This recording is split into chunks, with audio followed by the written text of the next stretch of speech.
Tienes palabras de vida eterna. ¿Dónde más iré, Dios? ¿Dónde más iré? Tienes palabras de vida eterna. Capítulo 10 de Hebreos, seguimos avanzando. Hebreos capítulo 10, versículo 26 al 31. Vamos a ver todo este pasaje el día de hoy. Hebreos capítulo 10, versículo 26 hasta el versículo 31. Usted lea conmigo, luego deje su Biblia abierta para ir siguiendo cada uno de los versículos que vamos a ver. Si lo tiene ahí, entonces lea conmigo. Hebreos 10, 26 al 31.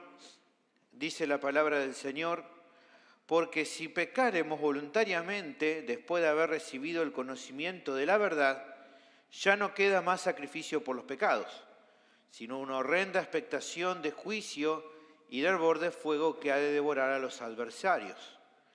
El que viola la ley de Moisés por el testimonio de 2 o de 3 testigos muere irremisiblemente.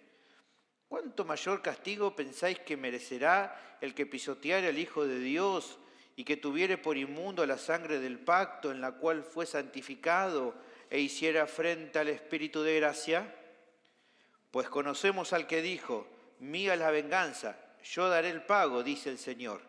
Y otra vez el Señor juzgará a su pueblo. Horrenda cosa es caer en manos del Dios vivo. Oremos. Bendito Señor, te damos gracias por toda esta preciosa reunión que estamos teniendo, un momento precioso en el cual hemos podido alabar y bendecir tu nombre, escuchado la enseñanza, todo precioso para nuestra edificación. Guíanos ahora, Señor, en la exposición de tu palabra, danos entendimiento, que podamos recibir con mansedumbre la palabra que vamos a escuchar, para que de esta manera podamos ser transformados por medio de ella, Señor. Ayúdanos, danos entendimiento, luz, y ayúdame a mí, Señor, a poder expresarla con fidelidad, con sencillez y claridad en el poder de tu Espíritu Santo, y de esa manera vos seas honrado en medio nuestro. Guíanos en este tiempo, que lo tomemos como un tiempo especial, donde vamos a escuchar tu voz. Ruego tu ayuda y tu sostén en Cristo Jesús. Amén. Gracias. El título del sermón es Las consecuencias terribles de abandonar a Cristo.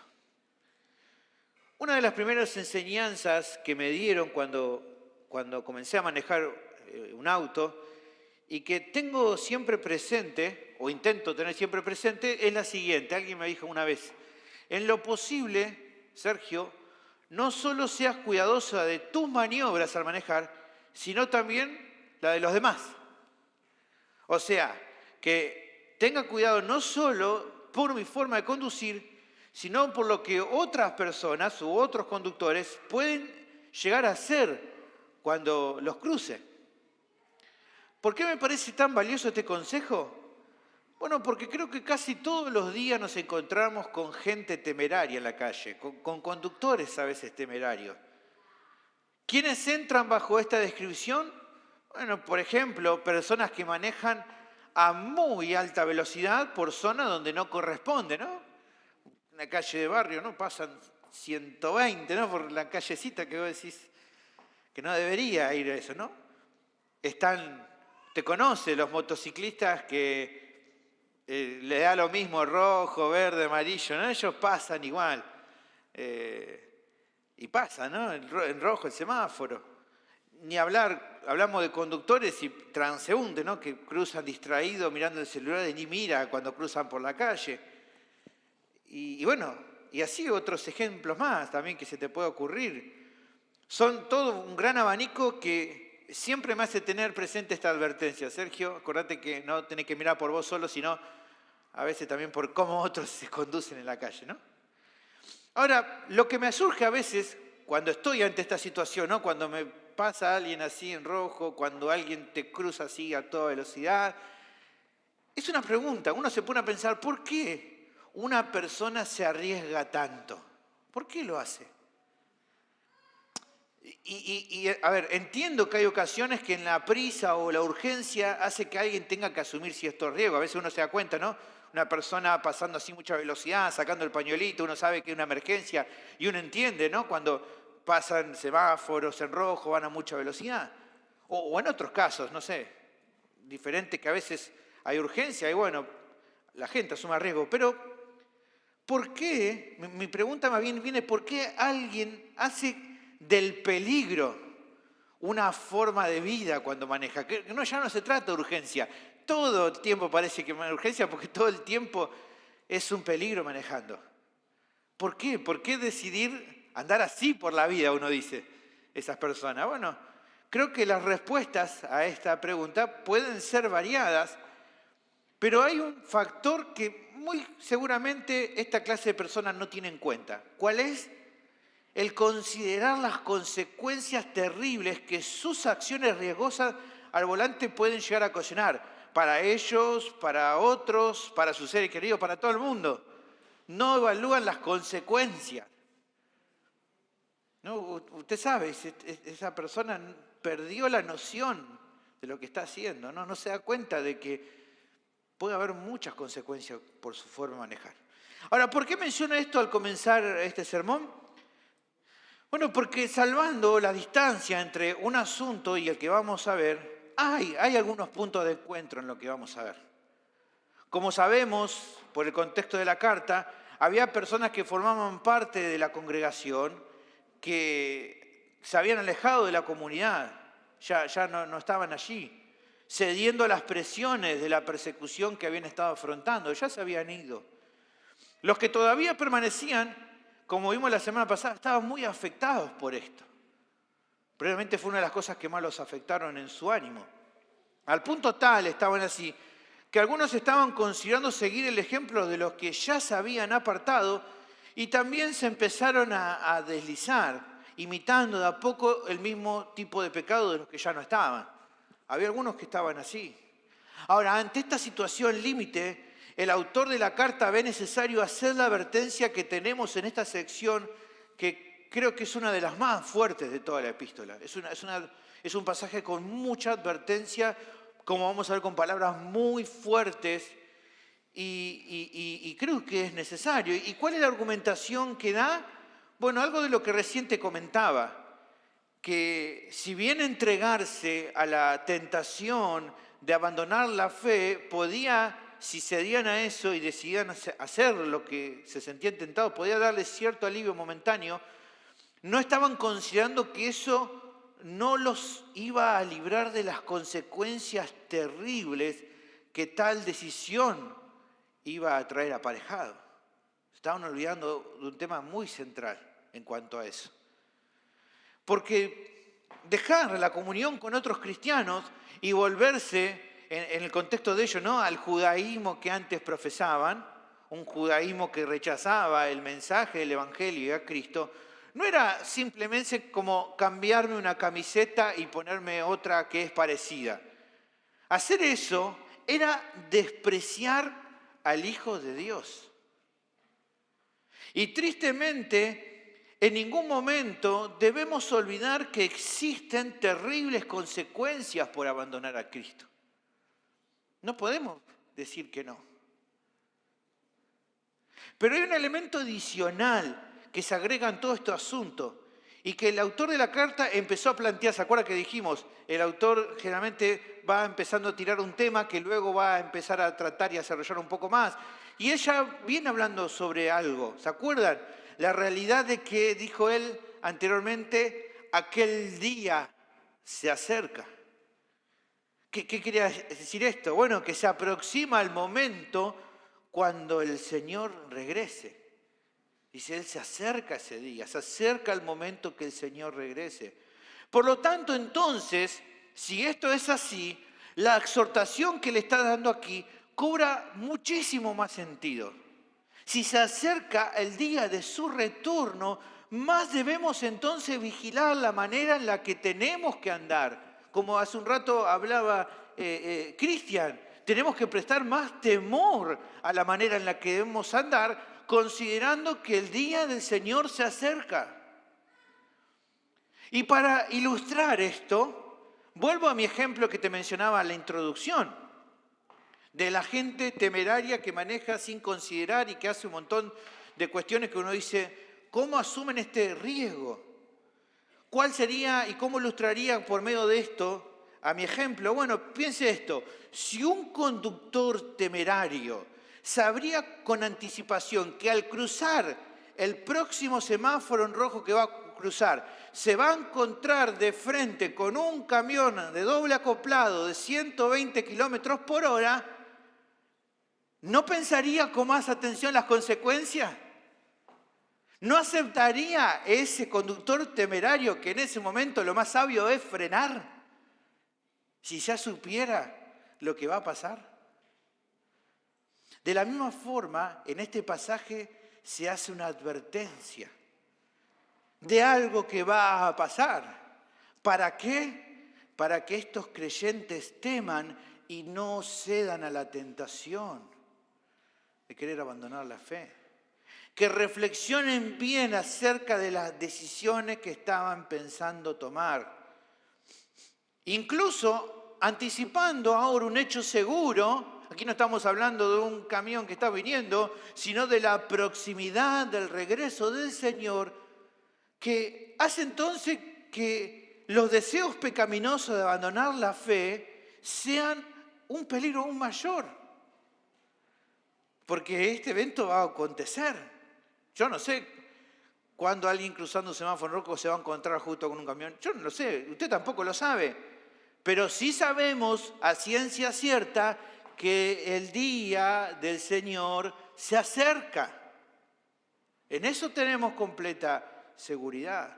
Y si sabemos que muy pronto esto va a acontecer, ¿no sería un acto completamente absurdo o necio continuar en la senda de titubear entre dos pensamientos?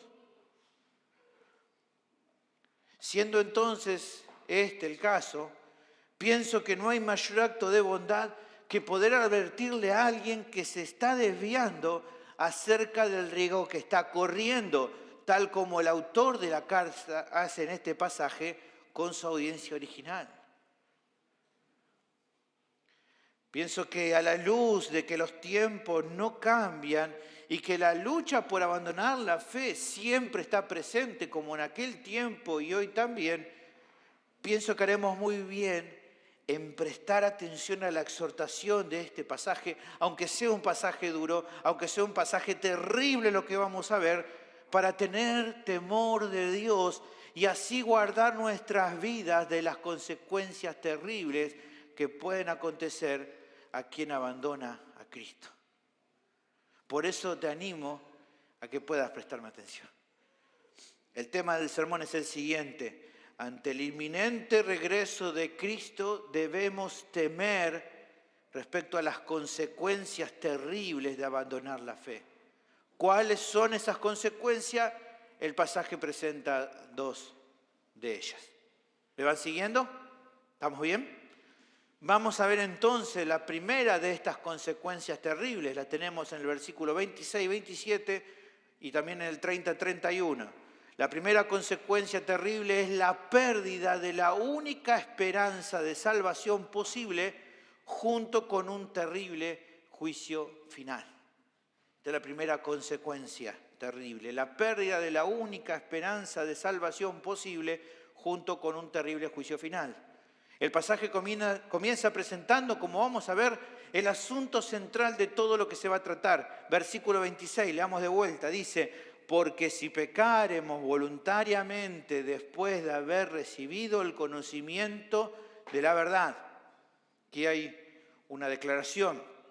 ¿Qué significa esta declaración? Bueno, miremos algunos asuntos para entender a qué se refiere aquí el autor cuando empieza y así también entender por qué, como yo te estoy diciendo, es central esta afirmación para todo el pasaje. Primero, creo que lo que es importante en todo esto que leímos es determinar lo que quiere decir aquí con pecar voluntariamente. Si pecaremos voluntariamente, ¿qué significa pecar voluntariamente? Bueno, si usted lee y consulta, va a encontrar diferentes posturas entre los comentaristas bíblicos, entre los eruditos, al respecto de qué quiere decir acá pecar voluntariamente. Bueno, mi convicción es que el contexto mismo del pasaje nos ayuda a comprender su significado. Generalmente es el mismo contexto al que debemos apegarnos para entender qué es lo que nos dice. ¿Qué nos informa el contexto para entender lo que aquí se está queriendo hablar? Bueno, por un lado, de lo que se venía hablando, si usted lee el contexto literario, lo anterior, usted va a encontrar que era y que se hablaba acerca de que a partir de lo que Cristo es y ha hecho por ellos, los creyentes no deben dejar de congregarse como algunos tenían por costumbre, sino por el contrario, exhortarse. ¿Se acuerdan? El versículo 25 lo decía, no dejando de congregarnos como algunos tienen por costumbre, sino exhortándonos y tanto más cuanto veja que el día se acerca. Eso es lo que decía. Por otra parte, volviendo a nuestro versículo, teniendo en cuenta cómo comienza, la oración comienza con un por qué. ¿Ven? Un por qué. Este por qué del comienzo es un conector, se le llama, algo que conecta con lo que decía anteriormente.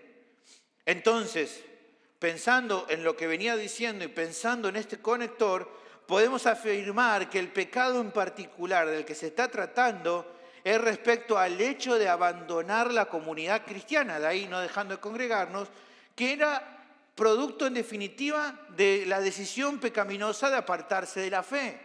Era aquel que abandonaba la comunidad, que abandonaba la congregación, que dejaba de congregarse a partir de la decisión de ya no querer seguir en la fe. Así que eso tiene que ver con la idea del pecado aquí. Ahora también veamos, es importante el término que utiliza, voluntariamente. En el original la palabra gekousios se refiere a la idea de algo que se hace a propósito, algo de manera deliberada. No es algo que se cometió, o un error que se cometió justamente por desconocimiento, por no saber, sino algo que se hace a sabiendas. Incluso eso uno lo puede determinar simplemente confirmando como si el texto dice, después de haber recibido el conocimiento de la verdad. ¿Ven? Se entiende que es algo que se hace a propósito, que no se hace por ignorancia, porque primero antes de tomar esa decisión, alguien ya entendía, conocía qué era lo que tenía que hacer. No es que no entendía, hicieron lo que hicieron comprendiendo que con sus acciones esas personas estaban yendo en contra de la verdad que antes habían recibido, la cual ya lo conocían con claridad. ¿Se va entendiendo entonces hasta acá? La pregunta que nos quedaría ver, yo te dije que creo que este pasaje o esta consideración primera es central en el texto. Bueno, pienso que es central porque el punto es que todo lo que dirá en el resto del pasaje se relaciona básicamente con esta decisión. O sea, todo lo que se va a ver acá en más es expresar las terribles consecuencias de esta primera decisión que se tomó. ¿Se entiende? Por eso es central. Todo lo que va a venir después se relaciona con esto primero. Y quiero hacer un pequeño paréntesis antes de seguir y ver las consecuencias. Si bien hay muchos, y conozco por haber leído, estudiado, escuchado predicadores hablando de este pasaje, si bien hay muchos que toman este pasaje para enseñar que aquí la situación de pecar voluntariamente se entiende como muchos tipos de pecados que alguien puede cometer. Por ejemplo, alguien que se reconoce como cristiano, pero que tiene a la mentira como un patrón de vida, y uno dice, bueno, acá iría esto, y que por ende entonces, si es esa clase de pecado, le cabe la misma consecuencia que vamos a ver más adelante. Bueno, esa aplicación, hay que decir y ser honesto a partir de lo que estamos viendo, podría verse más bien como una aplicación general del pasaje, lo cual podría usarse, pero no como la interpretación correcta del pasaje. Ya que, como estamos viendo puntualmente, el pecado del que se está hablando es del cual vemos que se trata de acuerdo al contexto.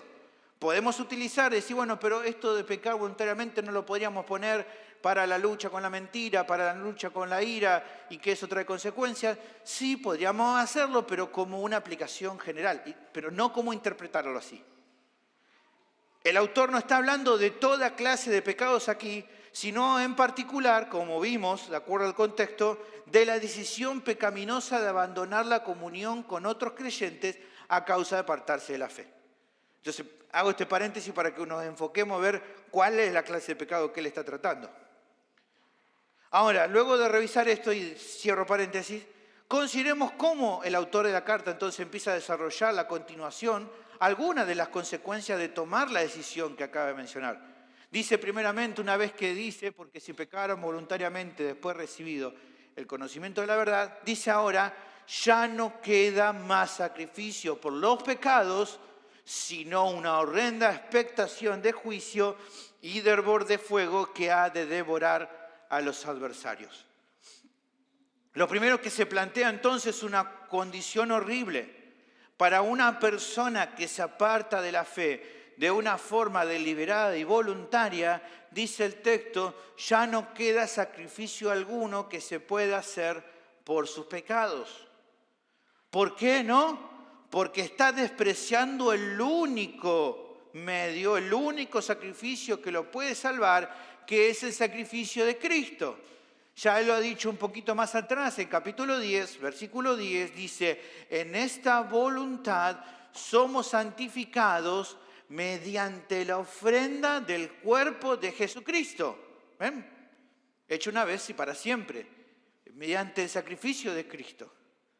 Como ya hemos visto, no es que el Hijo de Dios sea uno de los tantos medios de recibir el perdón, sino que entendámoslos con claridad.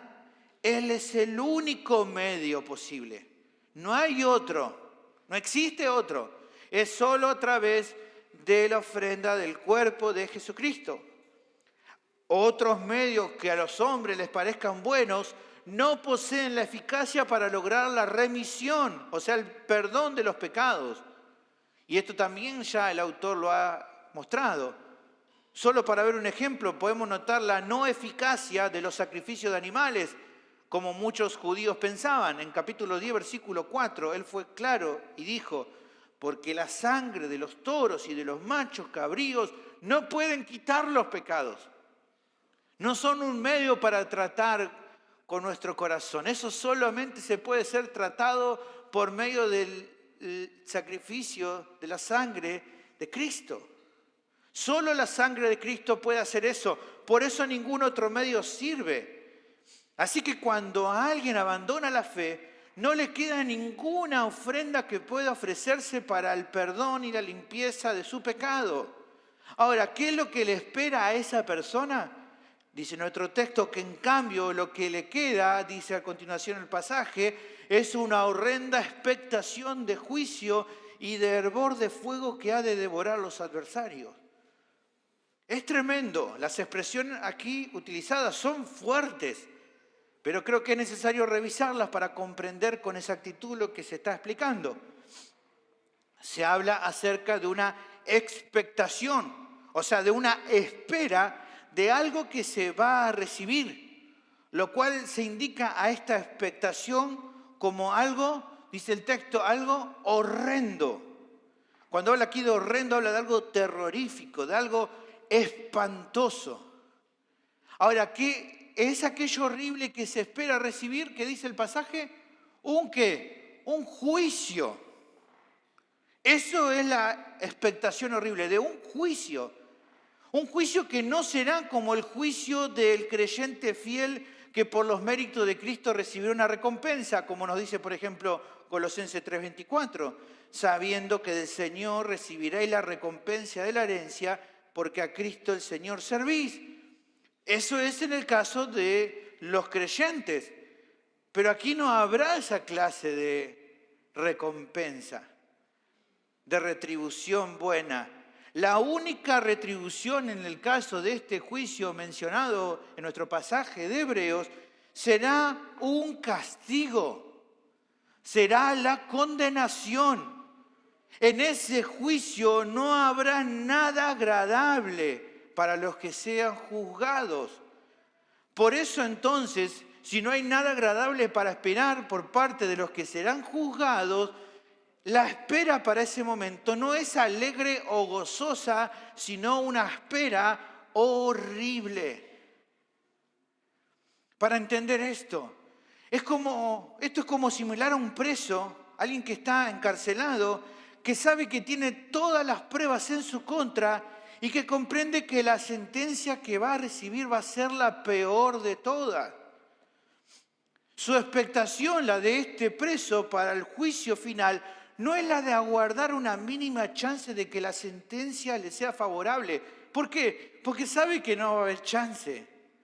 Lo que esa persona está esperando es solo saber cuándo será el momento en el que sea llamado, se presente ante el jurado y se le comunique el veredicto y el castigo que va a recibir. Por eso para esa clase de preso la espera es horrenda. Es solo saber que le avisen cuándo lo van a llamar al estrado de los acusados.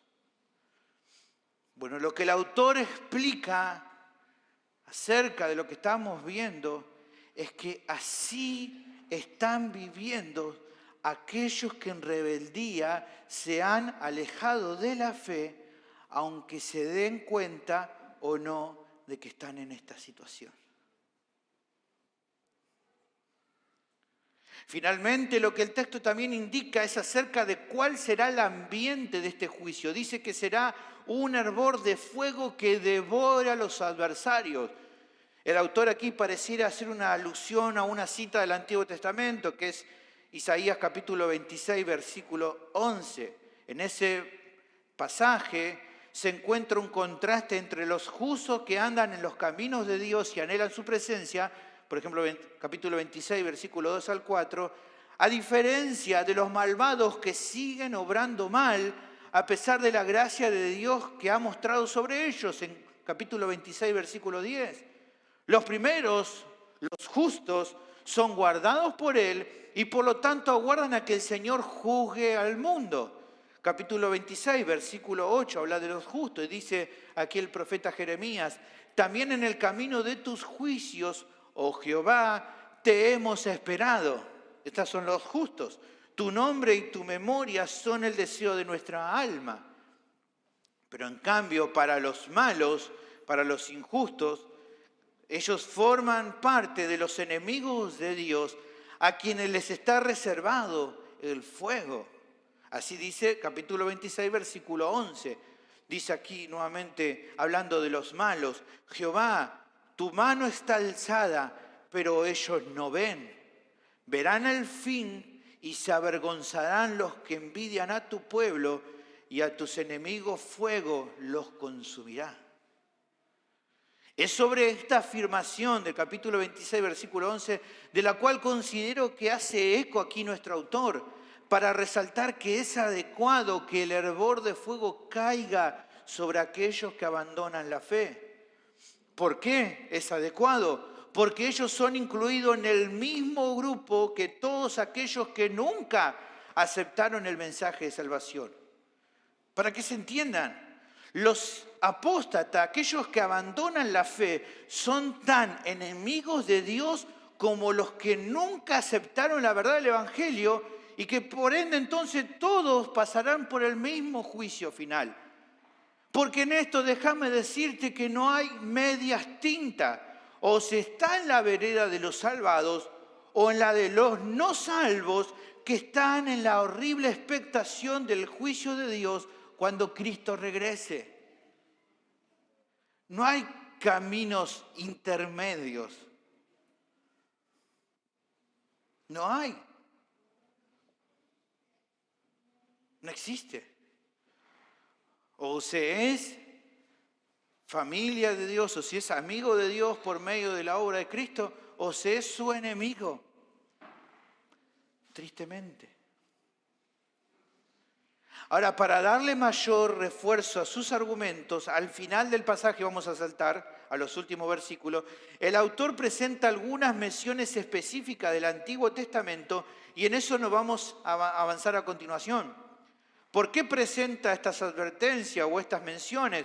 Pienso que para una audiencia que provenía de un contexto judío, utilizar esta referencia, le iba a abrir más los ojos a la realidad de que incluso desde las palabras del Antiguo Testamento se entendía con claridad de que aquellos que se alejan de Dios se exponen a un riesgo terrible. Como te decía, miremos ahora directamente los versículos finales del texto, a partir del versículo 30. Después vamos a volver a los versículos anteriores. Versículo 30 dice, pues conocemos al que dijo, mía es la venganza, yo daré el pago, dice el Señor. Y otra vez dijo, el Señor juzgará a su pueblo. Las citas se tratan de Deuteronomio capítulo 32. En el primer caso, fíjense que aquí tenemos dos citas. La primera es la mención del versículo 35 del capítulo 32 y la segunda cita es el versículo 36. Leemos los dos textos. Deuteronomio 32, 35 dice, mía es la venganza y la retribución. A su tiempo su pie resbalará, porque el día de su aflicción está cercano y lo que les está preparado se apresura. Versículo 36. Porque Jehová juzgará a su pueblo, aquí la segunda mención, y por amor de sus siervos se arrepentirá cuando viere que la fuerza pereció y que no queda ni siervo ni libre. El pasaje de Deuteronomio 32 se trata de un cántico de Moisés en el cual se expresa la bondad de Dios en cuidar y proveer para su pueblo. A su vez también muestra que en su justicia Él castigaría a los pueblos enemigos de Israel. De ahí la cita, ¿no? La referencia que se cita de la idea de que el Señor vengaría y daría el pago a estas naciones idólatras. Asimismo, en el versículo siguiente se revela que la justicia divina no iba a ser transigente, no iba a mirar para otro lado con respecto a los mismos israelitas. Ellos también serían juzgados si se apartaban de Dios. De ahí que, como dijimos en la segunda referencia, se menciona que el Señor iba a juzgar al pueblo de Israel. Ahora, tomando estos conceptos, se aclara la enseñanza anterior. Si bien el Señor juzgaría con toda su furia a los pueblos que le han dado la espalda, el juicio también incluirá a quienes un tiempo se identificaron como parte de su pueblo y luego lo rechazaron. ¿Por qué? Porque en cuanto a su justicia, Dios no hace acepción de personas. Los que vienen a Él y perseveran hasta el fin serán amados y estarán en su presencia para siempre, pero quienes lo hayan rechazado siempre o lo hayan aceptado un tiempo y luego se alejaron, serán juzgados y condenados por igual. Ambas clases de personas son consideradas adversarios de Dios y entrarán al mismo juicio, lo hayan seguido solo por un tiempo para luego abandonarlo o no lo hayan seguido nunca. Entendamos bien esto, por favor, nos tomemos un segundo. La perseverancia en la fe hasta el fin no salva a ningún pecador. Eso sería salvación por obra y no por gracia. Pero la perseverancia es uno de los distintivos de un pecador que ha sido salvado por el Señor. Así lo dice Mateo 10:22, por ejemplo. Seréis aborrecidos de todos por causa de mi nombre, mas el que persevere hasta el fin, éste será salvo. Por lo tanto, si esto es así, entonces algunos años de servicio fiel en la obra de Dios no le aseguran nada a nadie si luego esa persona se aparta. Pero fue muchos años fiel y luego se apartó. Algo tiene que pasar. Algo tiene que hacer Dios. No. Obviamente, esperamos en su misericordia que Dios trae al que se aparta. Pero en definitiva, lo que asegura es si persevera.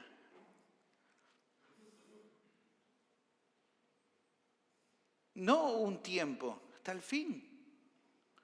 Un comentarista agrega algo muy interesante al respecto. Escuchá, me parece muy interesante. Dice, es Dios a través de la boca de Moisés en este canto el que dice, mía es la venganza, yo daré lo merecido. La aplicación que hace nuestro autor de las palabras no resulta contradictoria con su contexto original. El propio pueblo de Dios no está exento de la ley divina de que el hombre cosecha lo que siembra. Y esto está confirmado en el versículo siguiente del cántico de Moisés. Jehová juzgará a su pueblo. Esto significa, ciertamente, que Él ejecutará juicio sobre ellos, reivindicando su causa contra sus enemigos, pero también que, sobre el mismo principio de justicia imparcial, Él ejecutará juicio contra ellos mismos cuando ellos quebranten su pacto. Los privilegios que disfrutaba Israel como el pueblo del pacto de Dios significaban que sus responsabilidades eran más grandes y que la retribución sería tanto más severa en su caso si ellos se entregaban a obrar mal. Y cita Amós 3:2, a vosotros solamente he conocido de todas las familias de la tierra, por tanto os castigaré por todas vuestras maldades. Y finalmente dice este comentarista, lo que era cierto entonces sigue siendo cierto ahora en el trato de Dios con su pueblo. Al terminar esta sección, el autor de la carta presenta una declaración terminante y mucho más dura, pero que por ser tan fuerte no deja de ser cierta. Dice enfáticamente versículo 31, horrenda cosa es caer en manos del Dios vivo. Si uno considera que el Dios vivo es justo, no puede entonces pasar por alto que Él juzgará con rectitud siempre. Que no pasará por alto la injusticia y la maldad de nadie.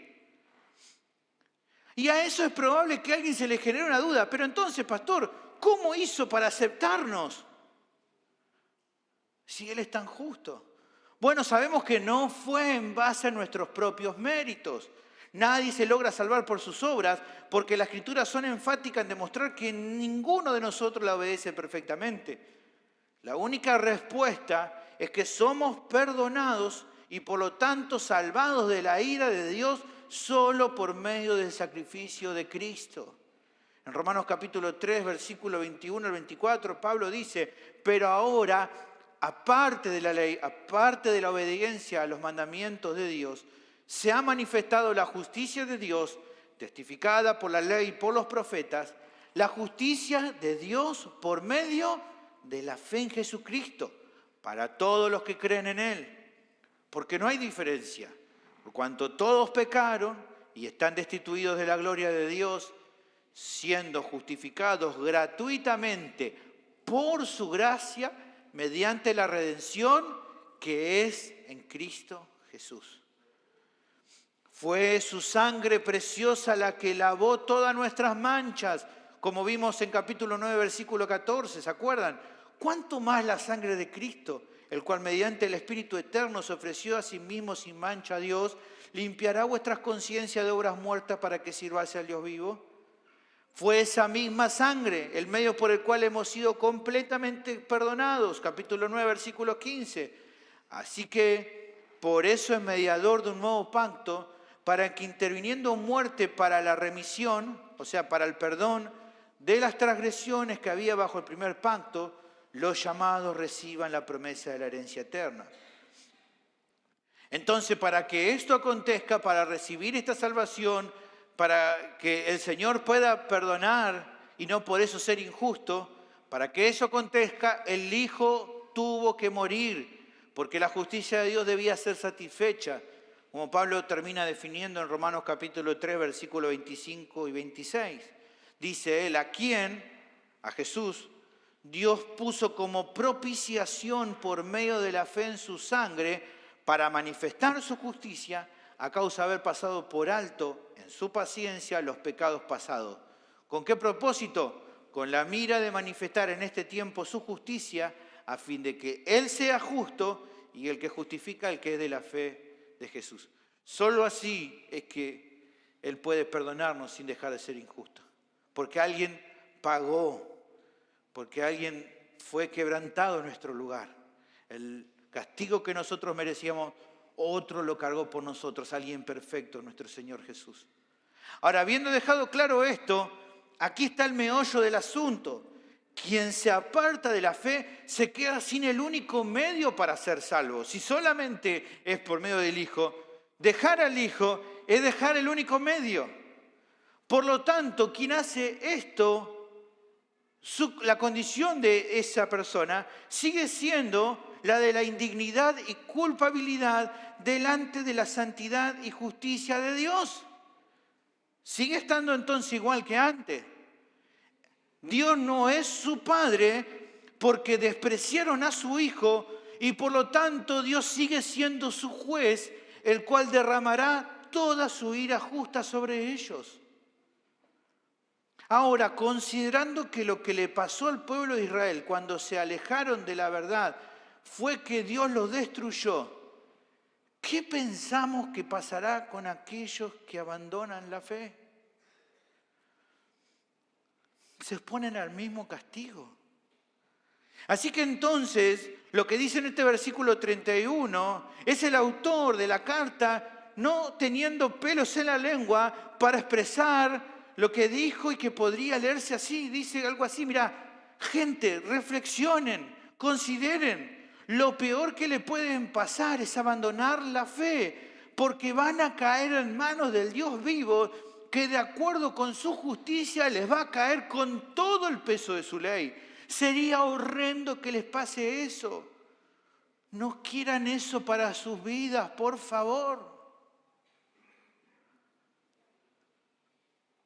Pero consideremos esto también en el marco del regreso inminente del Señor, como estamos viendo que matiza toda esta enseñanza.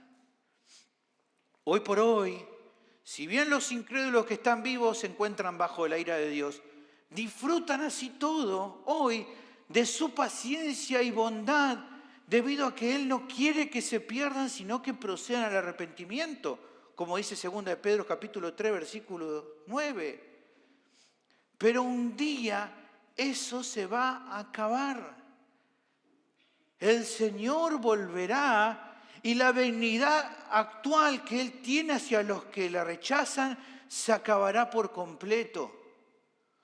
Todo pequeño atisbo de gracia reflejado en su paciencia y bondad, como dice Mateo 5:45, de hacer salir el sol tanto sobre malos o buenos y de hacer llover sobre justos o injustos, se va a acabar por completo. Y ya no quedará nada de paciencia y bondad hacia esas personas. Y todo dará lugar a la justicia del Dios Santo, que hará beber de la copa de su ira a todos los seres humanos que neciamente y orgullosamente le dieron la espalda.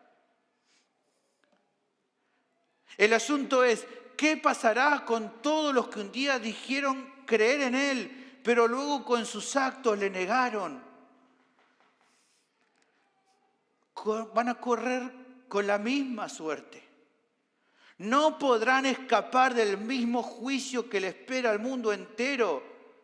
Por así decirlo, van a caminar por la misma fila del resto de los perdidos. Pero como vamos a ver luego en la siguiente sección del pasaje, para esas personas en particular, muy probablemente con un cargo mucho mayor de conciencia, porque habiendo tenido la oportunidad de salvación al haber recibido el mensaje del Evangelio, lo despreciaron a causa de ceder a la tentación de abandonar la fe.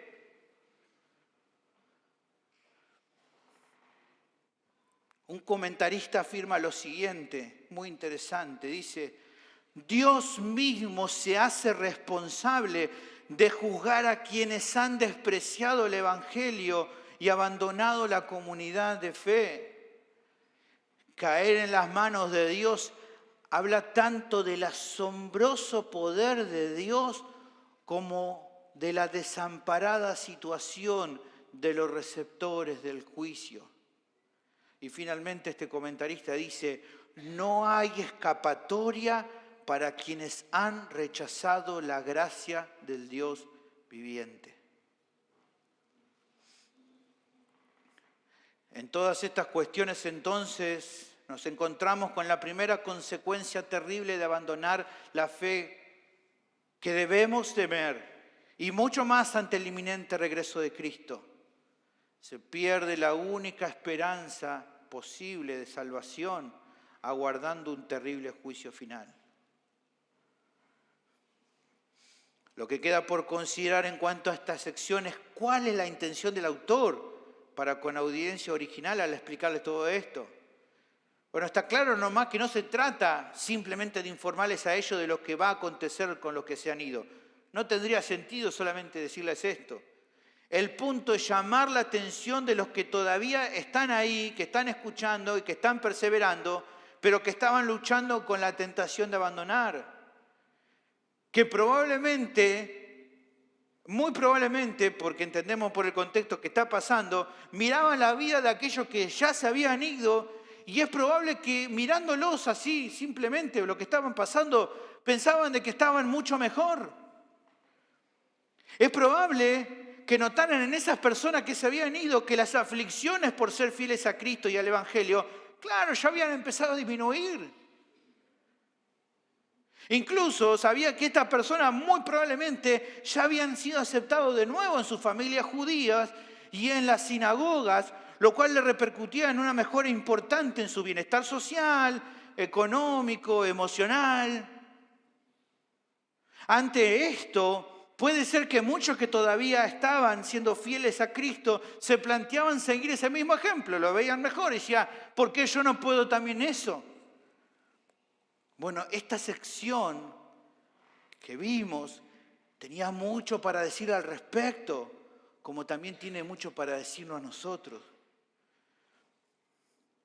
Si bien a alguien le pueda parecer que los que se alejaron de la fe para vivir una vida religiosa superficial y sin compromiso con la comunidad de la fe les va mejor, no por eso deja de ser solamente eso.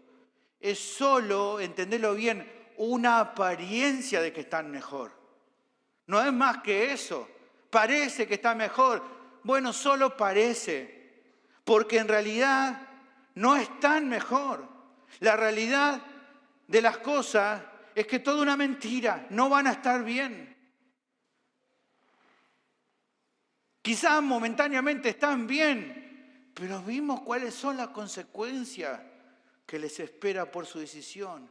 Por lo tanto, la aplicación para aquel entonces a la audiencia original y para nosotros es que tengamos cuidado y temor.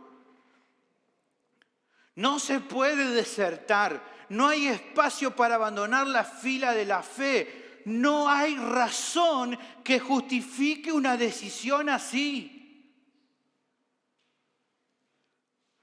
¿Cómo hacerlo sabiendo las horrendas consecuencias que les espera lo que hacen eso? ¿Cómo olvidar que incluso esas consecuencias van a acontecer en breve ya que Cristo viene pronto?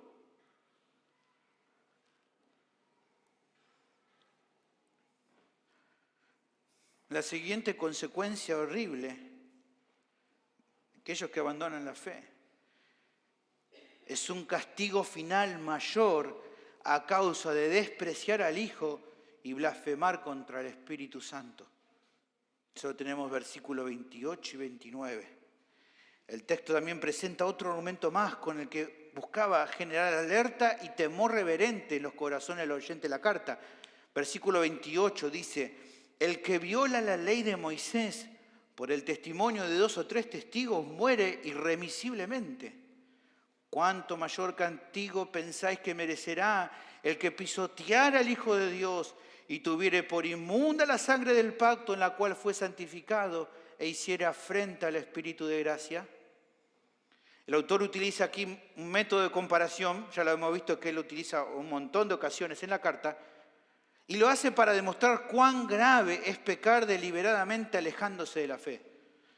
En esa comparación, en primer lugar, presenta un concepto del Antiguo Testamento que la audiencia, netamente judía, conocía bien. Si delante de 2 o 3 testigos se comprobaba que un israelita cometía una violación a la ley de Moisés que fuera muy seria, se procedía a actuar en consecuencia castigando al culpable, que así se comprobaba.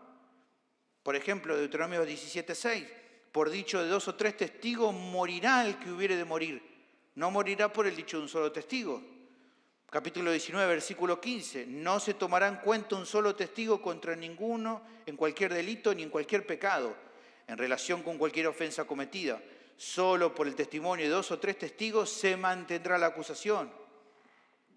Si había testigos, se procedía a castigar. Si se trataba de una recomposición material de algo que se había hecho, se tenía que hacer. Si se trataba de otro asunto, se cumplía. Pero incluso, por ejemplo, como leímos en esos pasajes de Deuteronomio, ante un asesinato con alevosía, el responsable de la muerte también debía morir. No eran 25 años de cárcel. No eran 10 años. No era un 2 por 1. El que asesinaba con alevosía moría también.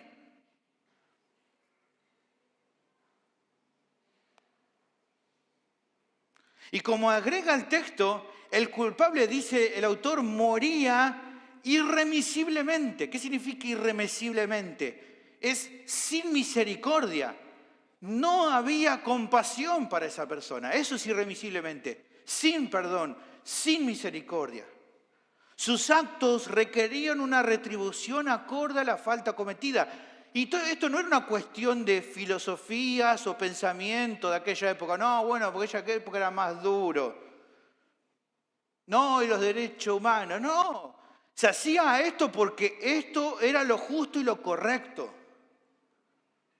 Ahora, con esto en mente, se plantea la situación de la persona que de forma deliberada apostataba a la fe, en modo de pregunta retórica, como pregunta retórica es una respuesta sencilla, porque el punto no está tanto en la respuesta, sino en que pensemos la pregunta y tengamos mayor énfasis de lo que se está queriendo hablar. Es una manera de expresar.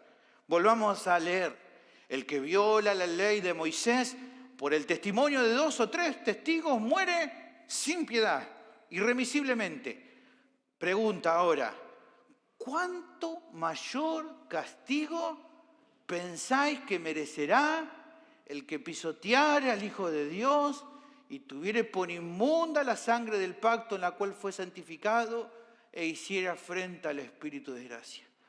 ¿Cuánto más? ¿Cuánto mayor castigo piensan que merecerá el que abandona la fe? En comparación, quien obra así, el autor asegura que tiene que pagar con una condena, incluso dice él, peor. ¿Cuánto más? La mejor manera de entender este cuánto mayor, literalmente no dice mayor, literalmente dice, si lo lees literalmente es cuánto peor castigo. Esa es la mejor manera de traducirlo. ¿Cuánto peor? ¿Por qué tiene que ser incluso peor? Bueno, el texto lo explica. Porque esa persona pisotea al Hijo de Dios, tiene por inmunda la sangre del pacto en la cual fue santificado y hace afrenta al Espíritu de gracia. Terrible. Terrible, uno lo lee así ya, no sé, yo lo leía y se me vuelve a poner la piel de gallina cuando lo pienso. Ahora, ¿qué significa todo eso? Que sea dura, necesitamos entender con exactitud. Por un lado, cuando se menciona pisotear al Hijo de Dios, de lo que se está hablando es de un completo menosprecio a Cristo. El Antiguo Testamento tiene el concepto de pisotear como una forma simbólica. No es que está hablando de pisotear literalmente, sino pisotear como un desprecio muy grande hacia algo o hacia alguien, cuando se utilizaba así. Por ejemplo, en Salmo 56:2 se utiliza la misma idea. Dice, todo el día mis enemigos me pisotean. O sea, porque son muchos los que pelean contra mí con soberbia. Está hablando, me menosprecian, me desprecian, me pisotean. Y entendamos bien, cuando aquí el texto habla de pisotear, no se refiere solo a tener en poco la enseñanza de Cristo, sino incluso a la misma persona del Hijo de Dios. Porque en verdad el que rechaza el mensaje de Cristo está rechazando a la misma persona que lo enseña, que es Cristo. Segundo, se dice que tiene por inmunda la sangre del pacto que lo santificó. Como sabemos, literalmente, hermanos, la sangre de Cristo no era diferente en cuanto a su composición molecular de la sangre de cualquier otro ser humano, la sangre de Jesús. Él era un ser humano como nosotros. Su sangre estaba compuesta por glóbulos rojos, glóbulos blancos, plaquetas, lo que hay en una sangre. Y si bien eso es verdad, a su vez entendemos que su sangre en un sentido era especial. Su sangre simboliza su propia vida como sacrificio expiatorio final y completo por los pecados. Es en ese sentido entonces que su sangre es preciosa, es bendita, es sin igual. No tiene comparación a ninguna, porque solo esa sangre puede redimir al que se acerca a Dios. Esa sangre fue la que cubrió tu propia y mi propia indignidad. Esa sangre fue la que hizo remisión de nuestro pecado. Sí, entonces esto es así. El que dice aquí nuestro pasaje, abandona la fe, está tomando a esta sangre, dice, como inmunda. ¿Qué es la idea aquí de inmunda? Es como una sangre común, como una sangre corriente, como una sangre igual a la de todos los demás personas en toda clase de sentido. No tiene ninguna clase, manera, forma especial de ver esa sangre. No tiene nada, es común.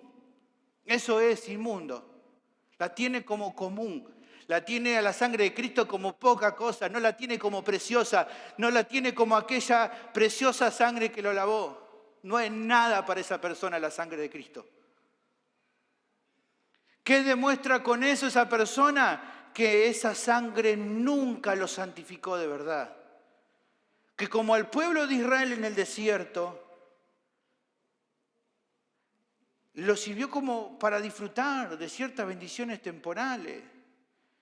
Esa sangre en un sentido los santificó, los apartó como parte del pueblo de Dios. Pero terminó siendo como el pueblo de Israel, ese apóstata, desecha esa sangre a causa de ser rebelde al Evangelio. Y entonces, como el pueblo de Israel, que si bien disfrutó en cierta manera de las bendiciones temporales, al no haber sido transformado de verdad, quedaron en el camino sin alcanzar de verdad la salvación. Solo disfrutaron momentáneamente de ser parte del pueblo que fue llamado a ser especial. ¿Se acuerdan? Ya lo hemos visto esto en capítulo 3, versículo 18. ¿Y a quiénes juró Dios que no entrarían en su reposo, sino a aquellos que desobedecieron? ¿De qué está hablando ahí? Del pueblo de Israel en el desierto. Comieron del maná, estuvieron bajo la nube, la columna de fuego los protegió durante la noche, pero no pudieron entrar a la tierra prometida, no pudieron entrar al reposo. Y dice versículo 19, vemos que no pudieron entrar a causa de su incredulidad. Dicho de otra manera, no es que aquellos que abandonaron la fe fueron santificados en cuanto a su salvación eterna, pero luego perdieron lo que habían alcanzado, sino que abrazar la fe para ellos solo fue un acto superficial y no uno genuino. ¿Y por qué estamos seguros de eso? Porque como el mismo autor de la carta, solamente un par de versículos antes afirmó, a quien realmente la sangre del Hijo alcanzó, es santificado para siempre. Así lo hemos visto, ¿se acuerdan? Versículo central, capítulo 10, versículo 14. Porque con una sola ofrenda hizo perfectos para siempre a los santificados. En tercer lugar, el que se aleja de la fe, dice, afrenta al espíritu de la gracia. Es tremendo, mira acá, el verbo afrentar, volvemos a nuestro pasaje, el verbo afrentar, afrenta, es la palabra en el original enubrizo. Es interesante, solamente aquí es utilizado en todo el Nuevo Testamento. Es la idea aquí de afrentar, es la idea de alguien que insulta, alguien que injuria a otro de forma desmedida, sin ninguna clase de respeto. Eso es aquí afrentar, es insultar, es injuriar. En este caso, este acto infame se hace ¿contra quién?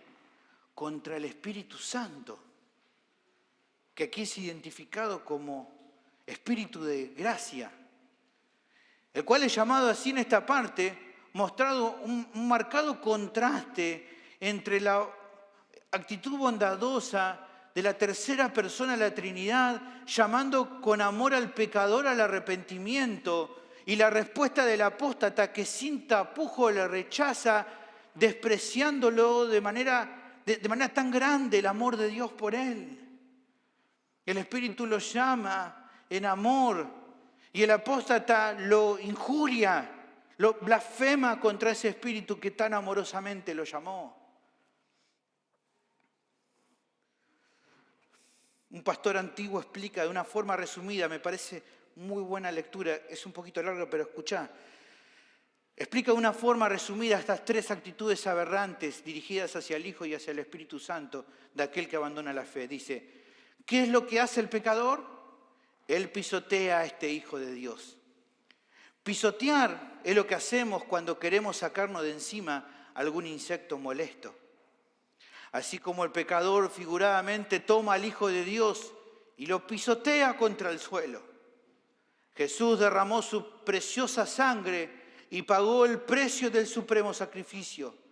Pero esta sangre derramada no significa nada para el pecador rebelde.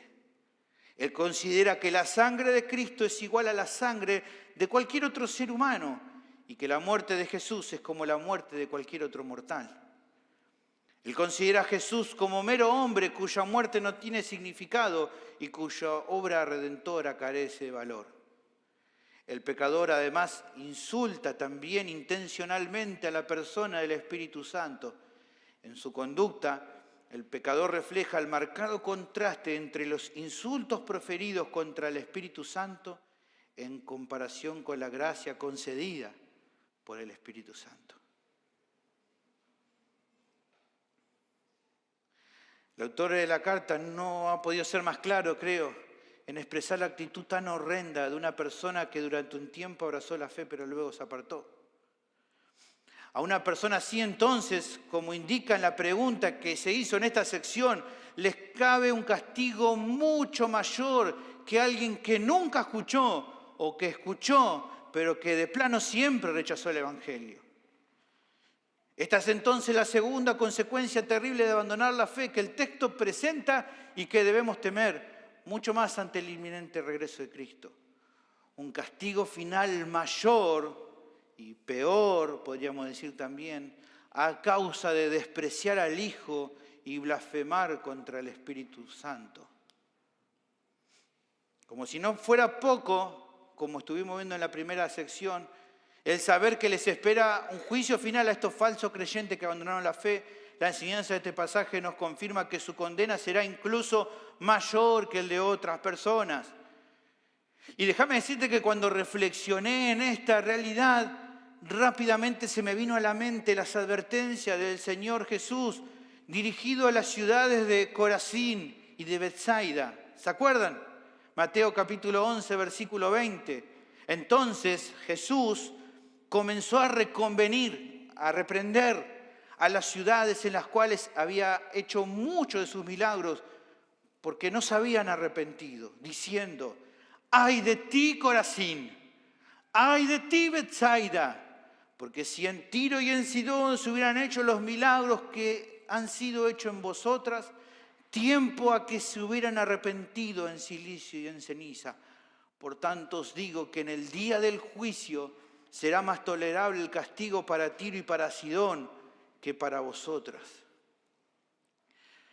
Al pensar en esto, me sirve este relato, estas palabras del Señor, como una ilustración para nuestro pasaje, que me tomé el atrevimiento de leerlo así y decir, ¡ay de vos, fulano de tal! En el día del juicio será más tolerable el castigo para tu vecino que nunca escuchó el Evangelio, que para vos que lo escuchaste, lo recibiste por un tiempo y lo despreciaste. ¿Se dan cuenta de lo terrible que es esta verdad?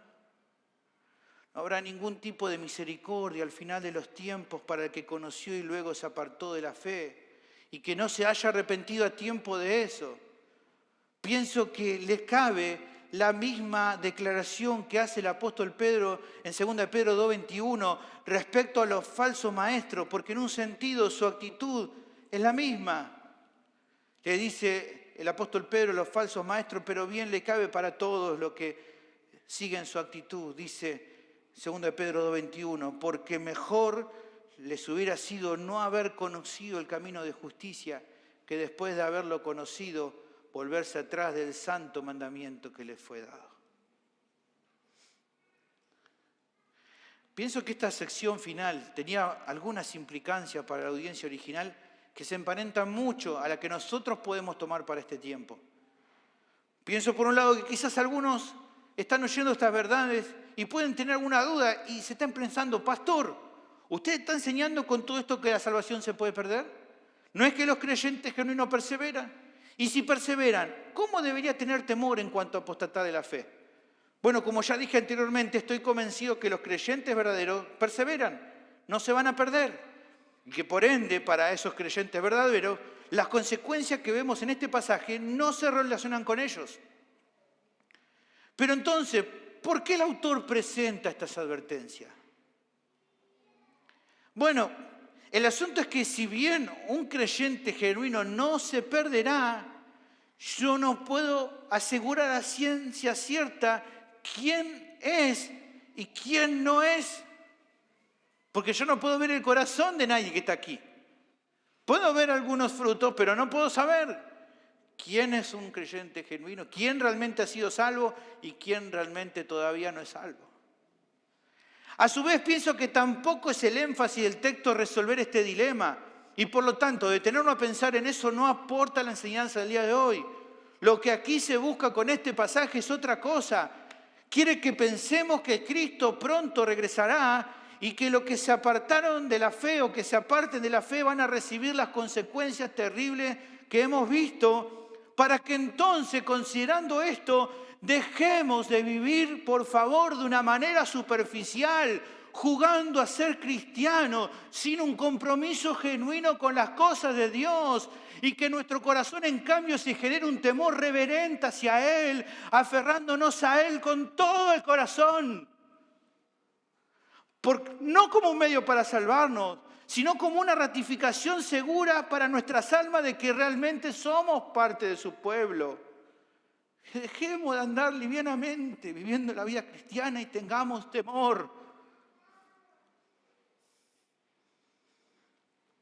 Este texto está puesto aquí también para que aquellos que estén luchando con la idea de abandonar la fe, piensen en esto y digan, bueno, ya está, ¿no? De tanto dudar, ya está.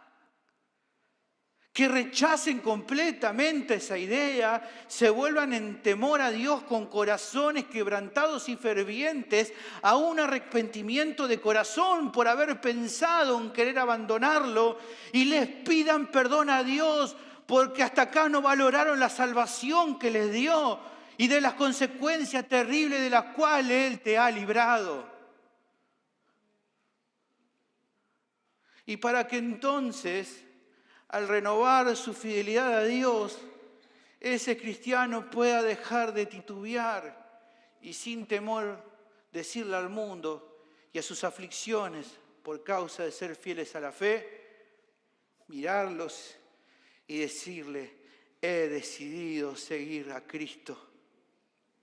No vuelvo atrás, no vuelvo atrás. Pero pienso además que este pasaje finalmente es un llamado de atención para algunos que me están escuchando y que no es que tal vez se sientan un poco débiles en la fe. En su caso en particular no tienen ninguna certeza de que realmente sean hijos de Dios. No la tienen no porque no se identifiquen como cristianos, sino porque en su vida no hay fruto de que eso sea así. Si, como Jesús dijo, un árbol se conoce por los frutos, lo que ha notado en sus obras no es un compromiso de verdad con Cristo, sino solo una identificación superficial con su causa. Como decía desde hace un tiempo atrás, peor que no ser un cristiano verdadero es alguien que no lo sea, crea que lo es y viva con una confianza falsa. Para muchas personas sí, lo más seguro es que su propio pecado, su orgullo, su necedad hasta acá han sido más valiosos que humillarse y rendirse de verdad al Señor. Pero si son honestos consigo mismos, no encuentran casi ninguna razón para asegurar que si Cristo viniera esta misma tarde, al dirigirse a la presencia de Dios, ellos se encontrarían en la fila de los salvados. No tienen ninguna certeza de eso.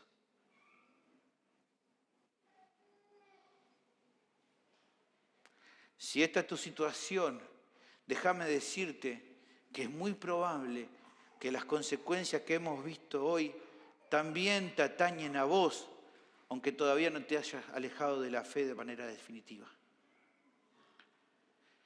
Bueno, querido oyente, que esta realidad también te genere temor. Pero no la clase de temor que solo te ponga triste, que solo te haga llorar, sino la clase de temor que te lleve esta misma tarde a venir de verdad a Cristo en arrepentimiento y fe. A notar que el Señor en su misericordia te está dando hoy una oportunidad más de que te pongas a cuenta con Él por medio de la obra de Cristo. Que ante la inminencia de su regreso te des cuenta que no hay otra cosa más importante que debas hoy procurar hacer que reconciliarte con Dios. Reconciliate hoy con Dios. Vení hoy a Cristo. No lo dejes para mañana.